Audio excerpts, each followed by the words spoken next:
জিয়াগঞ্জ শহর জুড়ে টোটোর আকাল। হঠাৎ করেই শহর জুড়ে উধাও হলো টোটো। শুক্রবার সকাল থেকেই জিয়াগঞ্জ শহর জুড়ে বন্ধ ছিল টোটো চলাচল। শহরের সদরঘাট, রেল স্টেশন, বাসস্ট্যান্ড, বাগডাহরা, আমইপাড়া সহ বিভিন্ন স্ট্যান্ডে দাঁড়িয়ে আছে টোটো গাড়ি। অথচ যাত্রী এলে বলা হচ্ছে টোটো যাবে না। শহরে প্রায় ১,৫০০ টোটো চালক টোটো চালানো বন্ধ রেখেছে শুক্রবার। টোটো চালকদের অভিযোগ, জেলার আরটিও যেভাবে চড়া খরচে রেজিস্ট্রেশন করতে বলছে তার প্রতিবাদে এবং সপ্তাহখানেক ধরে পৌরসভার বাড়তি ট্যাক্সের বন্ধের দাবিতে টোটো ধর্মঘট করা হয় এদিন। দাবি না মানলেও ভবিষ্যতে অনির্দিষ্টকালের জন্য টোটো চলাচল বন্ধের হুঁশিয়ারি দেয় টোটো চালকরা। যদিও আপৎকালীন চিকিৎসা, অসুস্থ, বৃদ্ধা এবং শারীরিক প্রতিবন্ধীদের ফ্রিতে পৌঁছে দেওয়া হচ্ছে নির্দিষ্ট ঠিকানায়। অন্যদিকে হঠাৎ করে টোটো বন্ধের হয়রানি যাত্রীরা। স্টেশন থেকে পায়ে হেঁটে কেউ যাচ্ছে নিমতলাঘাট, কেউ যাচ্ছে সদরঘাট, আবার কেউ যাচ্ছে বাসস্ট্যান্ড। সেই সুযোগে ভ্যান চালকরাও নিজেদের ফায়দা তুলতে চেষ্টা করছে। অতিরিক্ত বেশি ভাড়া নিয়ে নির্দিষ্ট ঠিকানায় পৌঁছে দিচ্ছে তারা, কিন্তু তা টোটো ভাড়ার থেকে কয়েক গুণ বেশি। আরটিওর সিদ্ধান্ত প্রত্যাহার এবং পৌরসভার বসানো নতুন ট্যাক্স বন্ধ করতে হবে বলে দাবি শহরের টোটো চালকদের। অন্যথায় বৃহত্তর আন্দোলনের হুঁশিয়ারি দেয় তারা। Bureau report, S news live Bangla.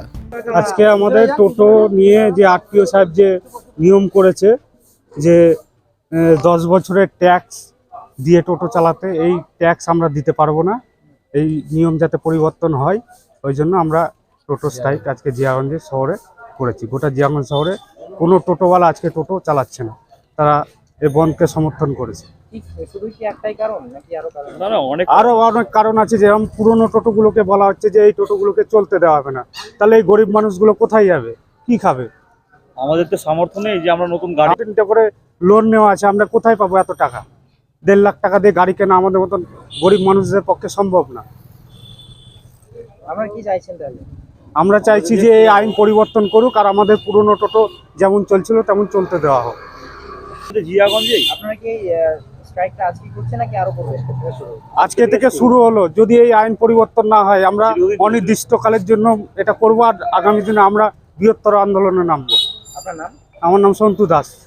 আমরা পরিষেবা দিচ্ছি যারা সিনিয়র সিটিজেন এবং যারা হ্যান্ডিক্যাপ, বয়স্ক, বৃদ্ধ, পেশেন্ট, আমরা ফ্রি অফ কস্ট মানে পয়সা না নিয়ে আমরা তাদেরকে পরিষেবা দিচ্ছি। এবং এই যে আমাদের প্রতি জুলুম হচ্ছে, আমরা তো রোজ খাই এবং যে 20,000 22,000 টাকা করে নিচ্ছে, এগুলো তো অসম্ভব জিনিস। আমরা প্যাসেঞ্জারের প্রতি আমাদের কোনো ক্ষোভ নেই, আমাদের কারোর উপরে কোনো দাবি দাওয়া নেই, কিন্তু আমাদেরকে দেখতে হবে তো, আমরা একজন সাধারণ টোটো চালক। মালদা থেকে আসছি, যাবো কৃষ্ণনগর। এখান থেকে ভ্যান নাই, কেন নেই বলে স্ট্রাইক। হ্যাঁ, ট্রেন চেঞ্জ করা, আমরা আবার কৃষ্ণনগরের ওই লালগোলার ট্রেন ধরবো, কৃষ্ণনগর বাস পেয়ে যেতাম। সেই ট্রেনটা, এই ট্রেনটা লেট করেছে, আজ কামাখ্যাপুরি লেট করেছে 2 মিনিট 3 মিনিটের জন্য আমরা ট্রেনটা পেলাম না। হ্যাঁ, এখন জিয়াগঞ্জ যাচ্ছিলাম। এই অসুবিধা, এখন হেঁটে যেতে হবে। গাড়ি নাই, টোটো নাই, কোনো গাড়ি নাই। আর উল্টোপাল্টা ওই যে ওই টলি উল্টোপাল্টা রেট বলছে 100 টাকা 4 জনের, 25 টাকা বলেছে, 15 টাকার 10 টাকা, 15 টাকা নেয়। নাই তো, গাড়ি টোটো কিছু নেই, ভ্যানে যাওয়া হচ্ছে। তাই সম্ভাবনা তো ওইটাই করবো ভাবছি। আপনার নাম?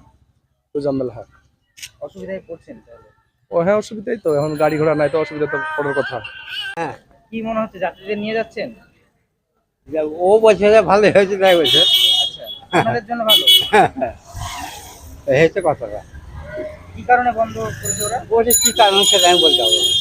আপনারা নিয়ে যাচ্ছেন যাত্রী? হ্যাঁ যাত্রীরা যাচ্ছে আপনাদের ভ্যানে? হ্যাঁ, কতদিন পর ভ্যান বের করছেন? আজকেই। আজকে? হ্যাঁ, কতদিন পর মোটামুটি? মোটামুটি আগে তো চালাতাম, এখন আজকেই চালাচ্ছি। এই হচ্ছে কথা। আপনার নাম? আমার নাম সুনীল রায়।